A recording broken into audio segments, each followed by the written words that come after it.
Hello, my name's Golan Levin. I'm an artist and an engineer, which is increasingly a more common kind of hybrid, but I still fall into this weird crack where people don't seem to understand me, and I was looking around and I found this wonderful picture. It's a letter from Art Forum in 1967 saying, we can't imagine ever doing a special issue on electronics or computers and art, and they still haven't. And lest you think that you all, as the digerati, are more enlightened, I went to the Apple iPhone App Store the other day. Where's art? I got productivity, I got sports, and somehow the idea that one would want to make art for the iPhone, which my friends and I are doing now, is still not reflected in our understanding of what computers are for. So from both directions, there's kind of, I think, a lack of understanding about what it could mean to be an artist who uses the materials of his own day or her own day, which I think artists are obliged to do, is to really explore the expressive potential of the new tools that we have.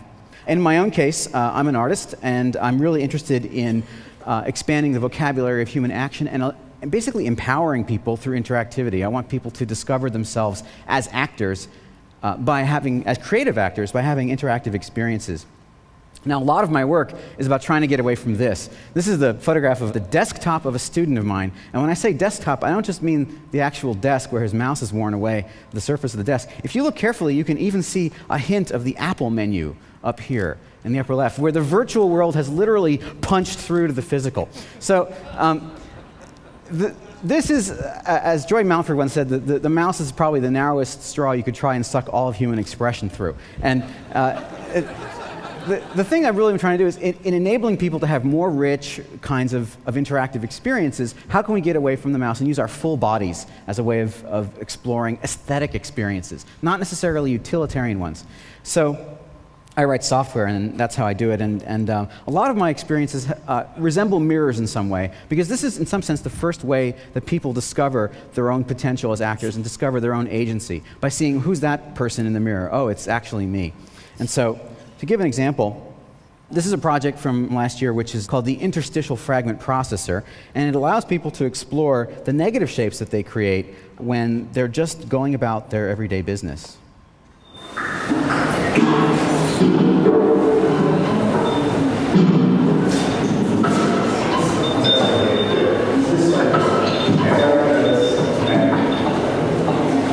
So as people make shapes with their hands or their heads and so forth, or with each other, these shapes literally produce sounds and drop out of thin air, basically taking what's often this kind of unseen space, or this undetected space, and making it something real that people then can appreciate and become creative with.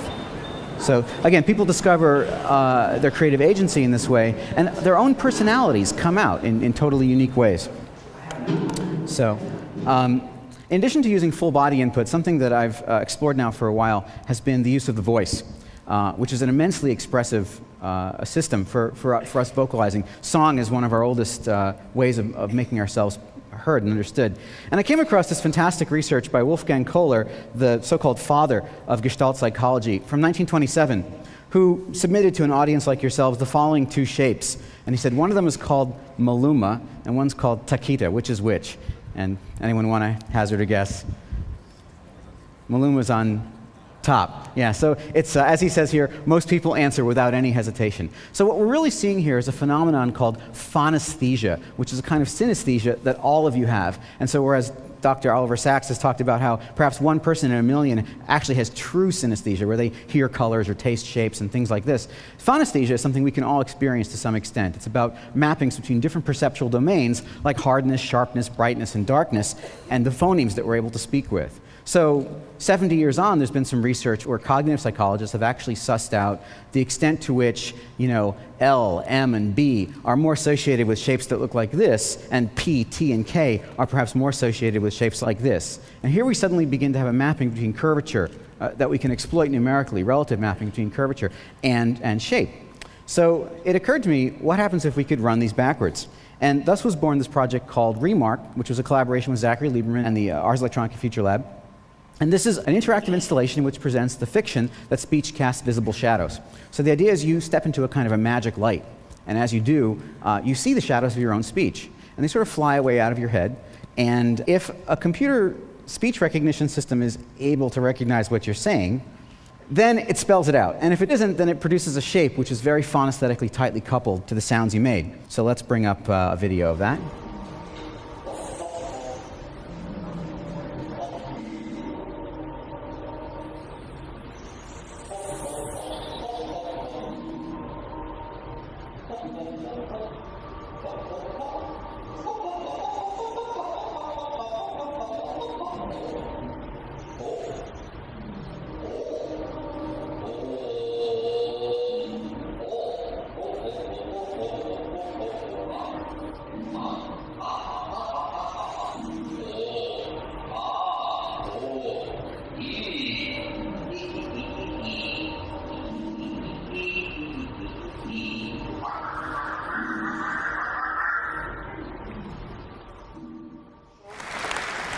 Thanks.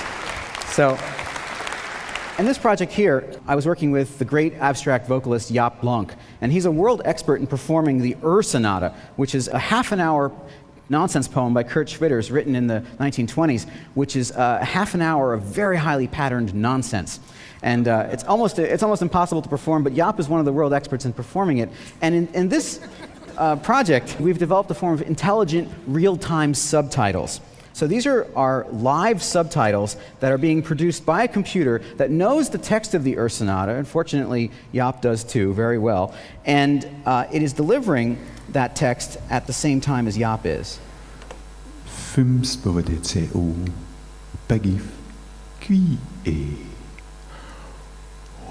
all the text you're going to see is real-time generated by the computer, visualizing what he's doing with his voice. Beba fimspa, beba fimspa, beba fimspa te, ba fimspa te, fimspa te o, fimspa te o, bagif, qui e. Det is en i biftilfto til juka. Rinske de babyens karmu, dionse de orinskarmu, rakte baby. Rumftilfto.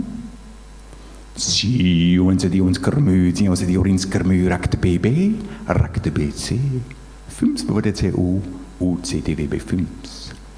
Rakatarin, sekatarakatarin, sekatarakatarin, sekatarakatarin, sekatarakatarin, sekatarakatarin, sekatabe. Baba fums, baba fums, baba fums, baba bewoordet ze fums, bewoordet ze bewoordet ze o fums, bewoordet ze o bewoordet ze pa fums, bewoordet ze pa bewoordet ze baga fums, bewoordet ze baga bewoordet ze bagi fums, bewoordet ze bagi. Rakatarin, sekatarakatarin, sekatarakatarin, sekatarakatarin, sekatarakatarin, sekatarakatarin, sekatabe. Baba fums, baba. Here you can see the setup where there's a screen with the subtitles behind him. Fums, baba, baba, teba, fums, teba, baba, teba, fums, teba, baba, teba, uba, fums, uba, baba, teba, fums, teba, baba, teba, bagi, fums, teba, bagi. Rakatarin, sekatarakatarin, sekatarakatarin, sekatarakatarin, sekatarakatarin, sekatarakatarin, sekatabe. Okay, so thanks. The full videos are online if you're interested, and I got a split reaction to that during the live performance because there's some people who understand live subtitles are kind of an oxymoron because usually there's someone making them in afterwards, and then a bunch of people who are like, "What's the big deal? I see subtitles all the time on television."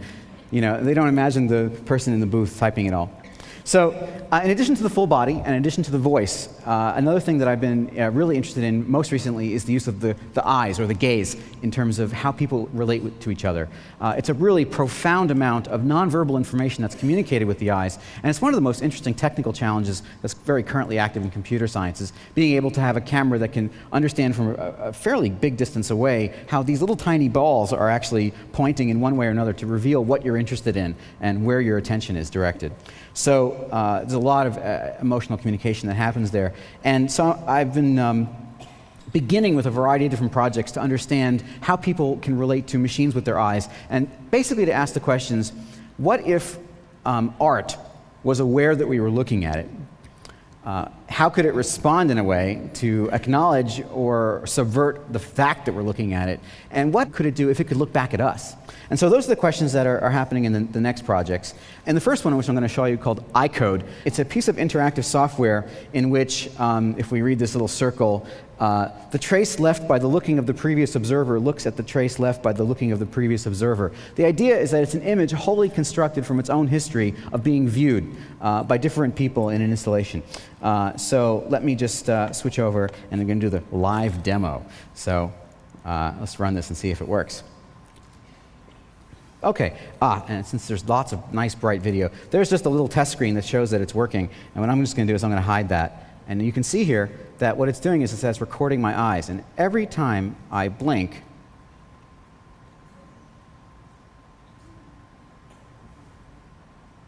hello, and I can, hello. Okay, and no matter where I am, what's really going on here is that it's an eye tracking system that tries to locate my eyes. And if I get really far away and blurry, you're going to have these kind of blurry spots like this that maybe only resemble eyes in a very, very abstract way. But if I come up really close and stare directly at the camera on this laptop, then you'll see these nice crisp eyes. You can think of it as a way of sort of typing with your eyes. And what you're typing are recordings of your eyes as you were looking at other people's eyes. So each person is looking at the looking of everyone else before them. And this exists in larger installations where there are thousands and thousands of eyes that people could be staring at as you see who's looking at the people looking at the people looking before them. So I'll just add a couple more. Blink, blink.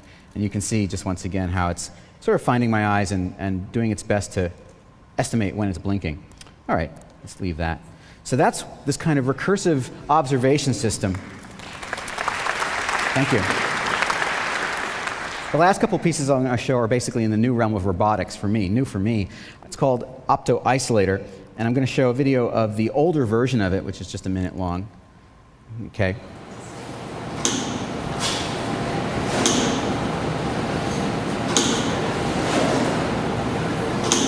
In this case, the Opto-Isolator is blinking in response to one's own blinks. So it blinks 1 second after you do. This is a device which is intended to reduce the phenomenon of gaze down to the simplest possible materials. Just, one eye looking at you and eliminating everything else about a face, but just to consider gaze in an isolated way as an element. And at the same time, it attempts to engage in what you might call sort of familiar psychosocial gaze behaviors, like looking away if you look at it too long because it gets shy, or things like that. Okay. So the last project I'm going to show is this new one called Snout. It's an 8-foot snout with a googly eye. And inside, it's got an 800-pound robot arm that I borrowed from a friend. And it helps to have good friends. I'm at Carnegie Mellon. We got a great robotics institute there. So I'd like to show you this thing called Snout, which is the idea behind this project is to make a robot that appears as if it's continually surprised to see you. So the idea is that basically if it's constantly like, huh? That's why its other name is Double Taker, taker of doubles. It's always kind of doing a double take. What? And the idea is basically, can it look at you and make you feel as if like, what is it? My shoes? Is it? I got something on my hair. Here we go. All right.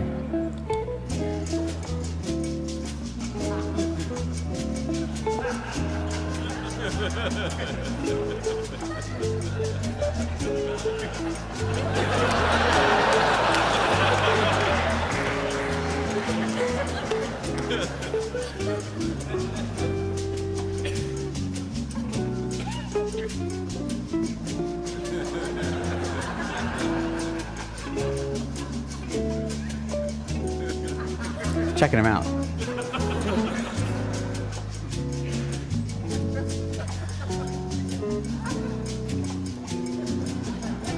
For you nerds, here's a little behind the scenes. It's got a computer vision system, and it tries to look at the people who are moving around the most.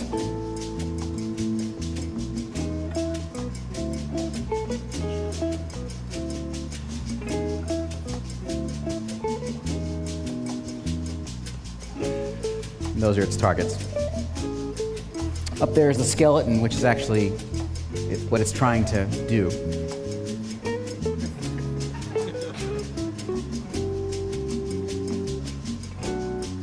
And it's really about trying to create a novel body language for a new creature. Hollywood does this all the time, of course. But also have that body language communicate something to the person who's looking at it. That this language is communicating that it's surprised to see you and it's interested in looking at you.